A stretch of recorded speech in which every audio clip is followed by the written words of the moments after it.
This is the Orioles Postcast, your instant game reaction for the Baltimore Orioles. Part of the Locked On Podcast Network, your team every day.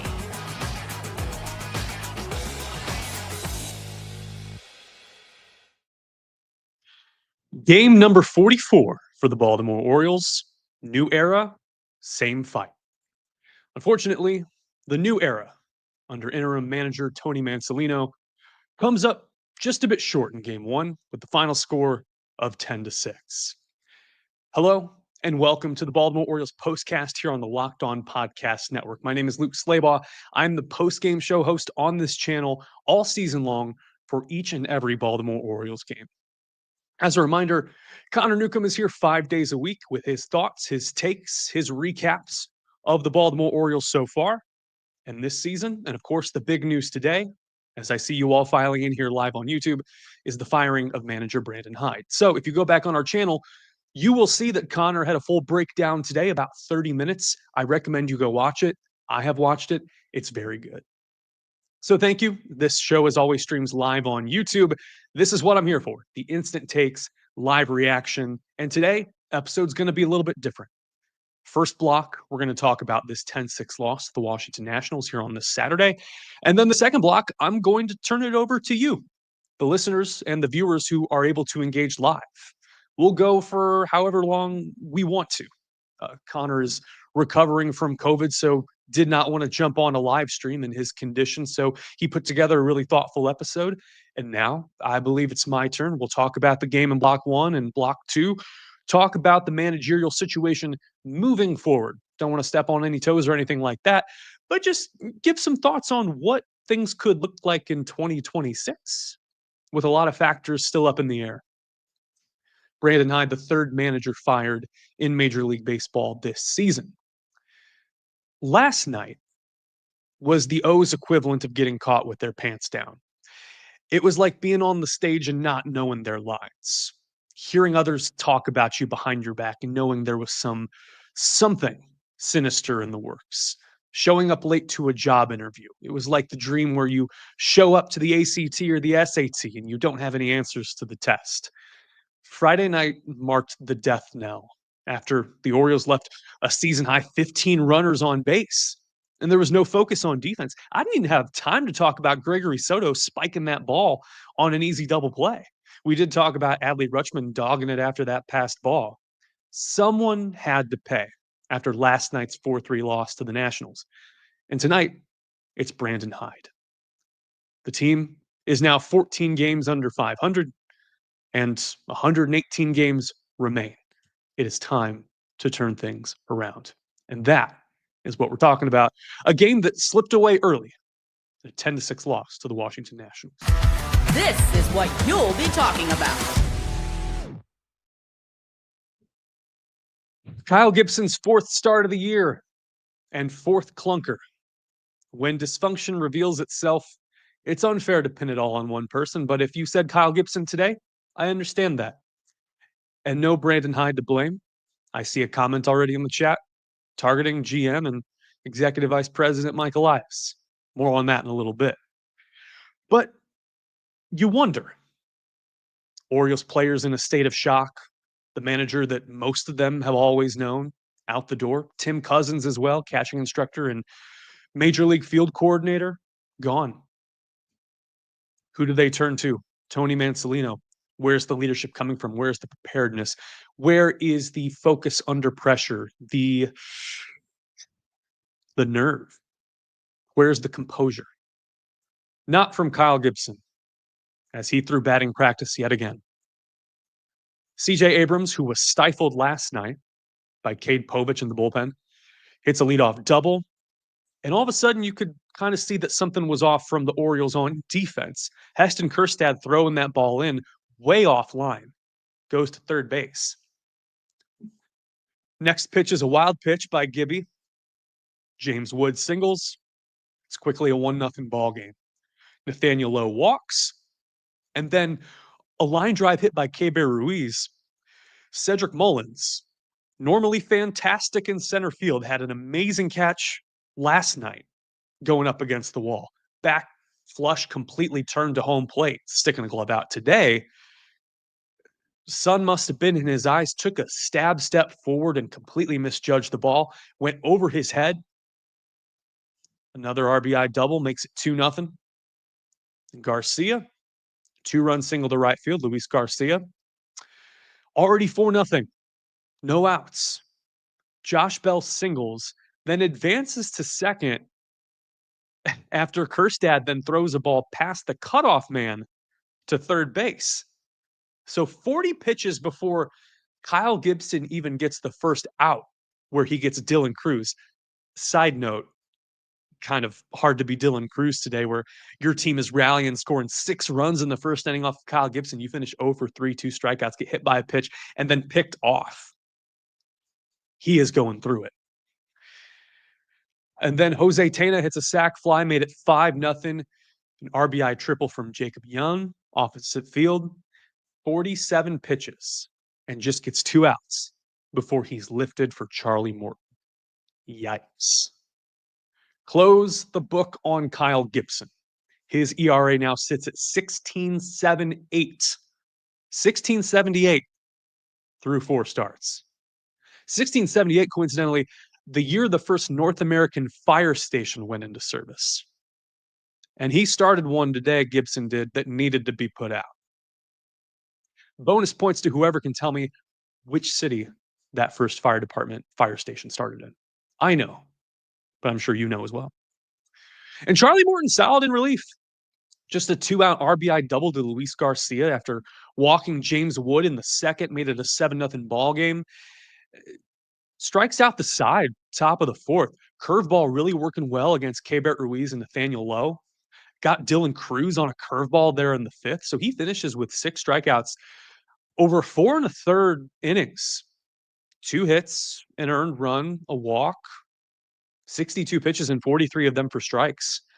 As far as Charlie Morton's command and gumption go, I mean, he single-handedly prevented this from being a blowout. But he got some help as well. An ultra immaculate inning for Cionel Perez, what I like to call it, in relief. Starting out 6 pitches, all strikes, and 3 outs, just 1 strikeout.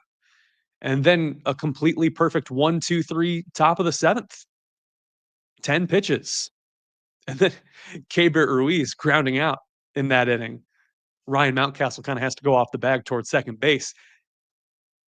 You could see Cionel Perez just booking it, like power running from the mound after the Felix Bautista catastrophe last night that led to the game-winning run for the Nationals. Someone must have told CNL that he was on a pip. Charlie Morton, too, probably, with the manager out and the O's needing a new voice. Now you got to go to the talent, people that actually are supposed to be doing their job. And then top of the 8th, Cionel Perez strikes out Luis Garcia and Josh Bell on the slider. So 2 2/3 scoreless for Cionel Perez. His best outing of the year by far. And per Jake Rill of MLB.com, it's only the 4th time in CNL's MLB career that he's gone more than 2 innings in an appearance. For the Astros, back when he started his career, he had 3 outings of 3 innings. September 26th, 2018 at Toronto. June 16th, 2019 against Toronto. And then June 7th, 2019 against who else but the Baltimore Orioles. Unfortunately, some late shenanigans in this one. Yennier Cano gave up a single in the top of the 9th, and then Sir Anthony Dominguez came in, intentionally walked James Wood. Nathaniel Lowe hits a double off the wall, and Ramon Laureano has some trouble playing it off the bounce. Makes it a 9-2 ball game, and Keibert Ruiz finishes the job with an RBI single and makes it 10-2. Unfortunately for Cano, he now has 8 earned runs in his past 6 outings. Plate approach for the day, kind of meh. Jacob Ervin was throwing strikes for the Nats. And by the time the O's were able to get something effective going at the plate, it was far too late. Jake Irvin, I should say. And what I liked, I saw in the final 3 frames. But, I mean, by this point, Irvin's at 95, 98 pitches. Adley Rutschman hitting a double off the right field wall. And again, charging into second base, sliding in hard pretty late. 111 off the bat. But again, for someone whose effort came under criticism by some in the Orioles fan base, pretty good. With one out, Ramon Urias sitting fastball on 3-1, gets one high, hits it up the middle, and finally broke the shutout, made it 7-1. Heston Kjerstad, kind of a freak play, reaches on a missed catch error by Lowe at first base. Ball just popped in and out. And Laureano hits a double off the center field wall and kind of a scary play as Nats center fielder Jacob Young crashed into the wall.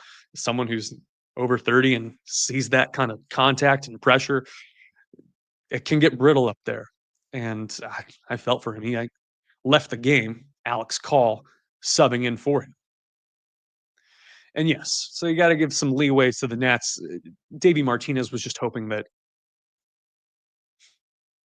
Irvin could get through it and he could save the bullpen, which is near the bottom of the league in bullpen ERA. Top of the ninth, right-hander Zach Brixey was on the mound. And Jorge Mateo picking up his first RBI of the year. First pitch RBI single, made it 10-3. And then with two runners on, Jackson Holliday grooved a fastball and goes yard to right field, 3-run bomb. Holliday's fifth of the year, made it 10-6. And a 4-run frame in the bottom of the ninth. You imagine what could have happened if the O's could have contained the Nats in that first frame and probably limited some of the damage in the ninth. The bullpen thing kind of grinds my gears, but it was late. There's got to be some margin for error there. But again, in a ball game that's decided by 4 runs, this team can take a step forward by winning at the margins. Okay, coming up, we're going to do something a little bit different. I was hoping that there would be more of you in this chat. It is 7 o'clock on a Saturday evening, so I assume you all have things going on. We'll just glide through it. We'll glide through some thoughts. And in fact, I'll probably hold back on some of the takes or the suggestions or the ideas.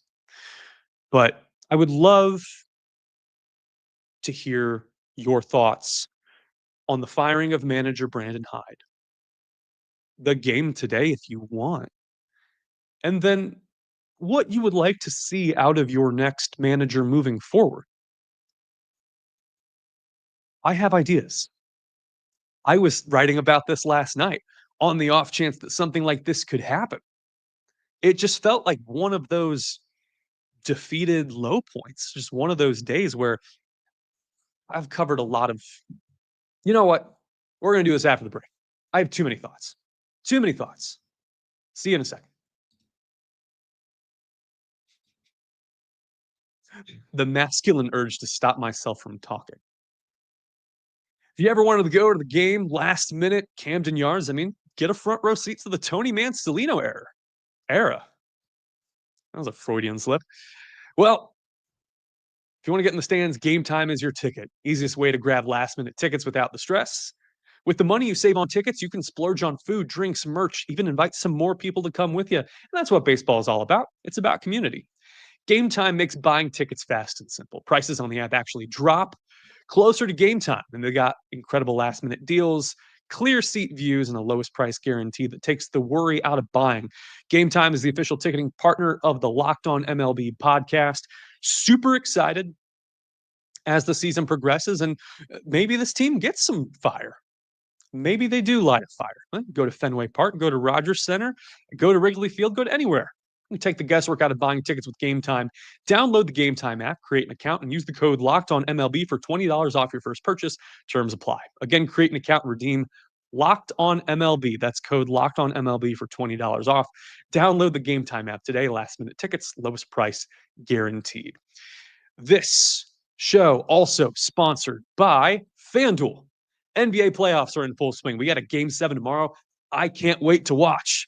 Nikola Jokic, Shai Gilgeous-Alexander, Thunder, Rockets. I covered the Thunder back in the day, back when Shai was just a little baby in his second year. And FanDuel says, hey, Never a better time to get in the game, get in on the action before tip-off and live. With player props, performance trends, and same-game parlays, fans have more ways than ever to play smart and win big. Couple of smoke and mirrors. Would Aaron Gordon play? Would he not play? Had some hamstring issues. Interesting. Lugans Dort, not my favorite player in the world. Will he come through in the clutch? Supposed to be this locked down defender, can hit a three, was a five-star prospect out of high school. I don't know what happened at ASU, but now Sam Presti's paying him $80 million. I got thoughts on this, and so does FanDuel, because they're going to get you in on the action like never before. If you've got a read on who's heating up, you can back things up with the same game parlay. And also, if you're new to FanDuel, great time to get in on the action.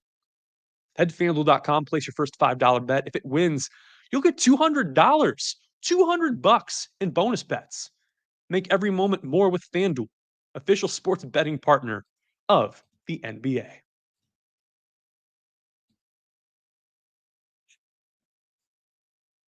There's no comments in the chat. Oh, actually, there were a couple. All right. There are. David Owen comments here live on YouTube. Again, thank you for joining me here on the Locked On Orioles postcast. 10-6, the final, a loss to the Washington Nationals. David Owen says, Luke, it must be tough talking about this mess every day. Well, I wouldn't necessarily, the season, yes, I would refer to it as a mess. I think being focused in on this season 100% is a blessing and not a curse or a mess. I will say that I have been through coaching changes before, mainly at the college football level, and sometimes ones that have lasted for 3 weeks. And the day after day grind, trying to stay in front of the news cycle, trying to break things, trying to leverage sources, trying to just get a pulse on the fan base and what it wants is exhausting, especially in the fall when you've got so much stuff going on. Now, fortunately for GM Mike Elias and this front office, they have 4.5 months to figure this out and have a clear vision for who they want. This will be Mike Elias's first managerial change. He hired Brandon Hyde. This is his first shot at a replacement. And the postulate I'm going to make in this block is that Mike Elias will be the one making this decision on who manages the Baltimore Orioles in 2026. I could be off base on this. And I am fully transparent here. I don't know what they will do at the executive level moving forward. However, when a manager is fired 43 games into the season, it indicates that they are relying on a change in message or a change in leadership or just trying to light a fire under the rear ends of their players who to this point have been underperforming. So I believe Mike Elias will get his chance to make this right. Again, could be wildly off base. And so, 18 Wheel Gang on YouTube. Really passing the filters here. Says, what are your thoughts on Clayton McCullough of the Miami Marlins or Ryan Flaherty, managers? Well, funny you should ask, because Ryan Flaherty is one of the names that I put on my hot board. And yes, there is one. There was one last night and this morning. And listen, Brandon Hyde, I admire that man, and he did a good job overall in this era. Now, there are some who could make the argument, I'm not making this argument, but there are some that say that this was never supposed to be a long-term relationship. Having grown up and rooted for different teams and watched several teams, sometimes the manager in the rebuild gets the short end of the stick. Dale Swaim in Chicago. First managerial gig like Brandon Hyde. But the Cubs need someone to guide them through a full-on to the studs rebuild. And then after 2 years, they said, no, this guy's gone. Brandon Hyde, the former Joe Madden protege in Chicago, alongside Davey Martinez. First base coach there on that World Series team in 2016. You got to hand it to him, and you got to love on him for his pedigree and what he did starting in 2022 moving forward. surprised the front office and the Orioles fan base by getting this rebuild ahead of schedule into 2022, and then oversaw success in 23 and 24 when the O's led the American League in wins. Now, things started to sour late during the regular season in 2024, and many of you have signaled this. And I totally get that. And in both postseasons, they came up well short, kind of like deer in the headlights. Brandon Hyde finishes 421 and 492 as Orioles manager. He won 46% of his games. Now, realizing that the early brunt of that came in just to the studs rebuild, I think Orioles fans should reframe this, that he did the best with what he could. And ultimately, after this lengthy rebuild, it's time for a change. It's time to do something to shake this up. Brandon Hyde will find work if he so desires. And Tim Cousins as well, field coordinator and catching instructor. One of the most positive people on the staff, Kevin Brown said on Masson today. And again, Chicago Cubs, legend, as far as I'm concerned, in terms of what they did there in that city in that era. So this is an attempt to salvage the season, light a fire under the team. Tony Mansolino, the third base coach, is now the interim manager. What that signals to me is that this is a vote of no confidence in Robinson Chirinos, the bench coach, who retains his role. Not that he doesn't deserve the role, taking over for Freddie Gonzalez, but that he does not have enough experience to navigate this team through a season in which they are competitive and do have talent, which they're trying to be competitive. Now, there are anecdotal examples each year of underperforming teams firing their manager midseason and having good results. The 2022 Phillies, Rob Thompson takes over for Joe Girardi after the Phillies fall to 7 games under 500. They win the pennant and fall to Dusty Baker in the Astros in the World Series. The 2009 Rockies, getting rid of Clint Hurdle and eventually stringing together a good season. The 89 Blue Jays, bringing in Cito Gaston when they're 12 games under 500. And speaking of 12 games under 500, the Washington Nationals in 2019 were 12 games under 500, with given about a 10% chance to even make the postseason. And they didn't make a move, but Davey Martinez, coaching staff, and those players, those talented players, found a way and won the World Series. What do these anecdotal examples have to do with the Baltimore Orioles in 2025? Nothing. Absolutely nothing. But my two postulates in this block are such. Mike Elias makes the hire, and there will be a significant overhauling of the coaching staff, unless they desire to go internally. There was a report a few weeks ago from Ken Rosenthal that Buck Britton, who had been brought up to the major league staff after managing AAA Norfolk, was being groomed as a potential replacement for Brandon Hyde. Buck Britton now serves as the third base coach with Tony Mansolino, interim manager. Britton managed at Delmarva, at Bowie, now Chesapeake, still not over that, and Norfolk, with an overall record of 450 and 393, won an international league title with the Norfolk Tides, primarily working with the infielders now. It's a risk, and one that probably feels a little bit too familiar for Orioles fans who, if this is to get a different voice and to get new leadership in the dugout, probably falls on deaf ears. What are my thoughts on Ryan Flaherty? Well, that's a name that O's fans should know and would be kind of comfortable with. Former Rule 5 pick from the Chicago Cubs in 2012. Remember, they drafted him in the first round back in 2008, I want to believe, 07, 08. Yeah. A staple in the Buck Showalter years. And then found a good coaching career. Afterwards, he was with the Padres for 3 years under Bob Melvin, was their bench coach. And then when Craig Counsell got hired in 2024 for the Chicago Cubs, he came back to the organization that drafted him. But yes, that surprise 2012 team and the memories of Ryan Flaherty and now what he has learned with several years of experience behind the bench, Could be an interesting reunion. Someone else who was on that 2012 team and was the third base coach as well was DeMarlo Hale, currently in Toronto.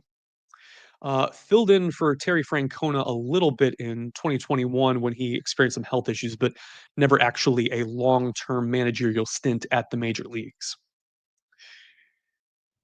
There are a couple names on this that I'm actually kind of hesitating to say, only because this isn't really my domain.